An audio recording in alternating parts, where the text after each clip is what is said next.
الحمد لأهله والصلاة لأهلها أما بعد فأعوذ بالله من الشيطان الرجيم بسم الله الرحمن الرحيم إن هذا القرآن يهدي للتي هي أقوم وقال النبي صلى الله عليه وسلم الماهر بالقرآن مع السفرة الكرام البرارة والذي يقرأ القرآن ويتطعطع فيه وهو عليه ساق له أجران متفق عليه واللفظ لمسلم۔ میرے واجب الاحترام حضرات اساتذہ اکرام، علماء کرام اور میرے ہم مکتب ساتھیوں اور مجمع میں بیٹھے ہوئے نوجوان سرفراز حضرات، السلام علیکم ورحمۃ اللہ وبرکاتہ۔ میں آج آپ کے سامنے لفظ کرنا چاہتا ہوں، وہ ہے عظمت قرآن۔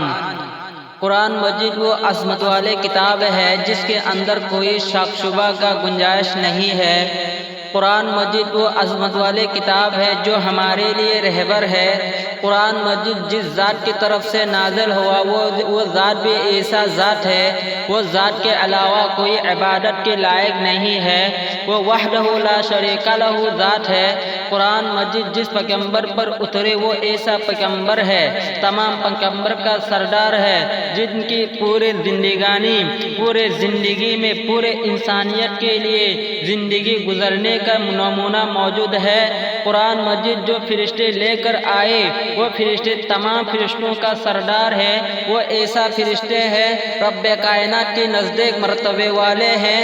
قرآن مجید وہ عظمت والے کتاب ہے جو ہمارے لیے رہبر ہے۔ قرآن مجید وہ عظمت والے کتاب ہے جو حق اور باطل کے درمیان فرق کرتی ہے۔ سامعین مکرم، ذرا اسلاف سے قرآن مجید کی عظمت معلوم کرتے ہیں۔ کسی نے امام اعظم ابو حنیفہ رحمۃ اللہ علیہ سے پوچھا کہ امام صاحب آپ نے قرآن کو کیسے پایا؟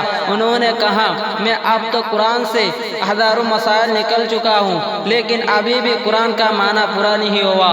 کسی نے امام غزالی رحمۃ اللہ علیہ سے پوچھا کہ امام صاحب آپ نے قرآن کو کیسا پایا؟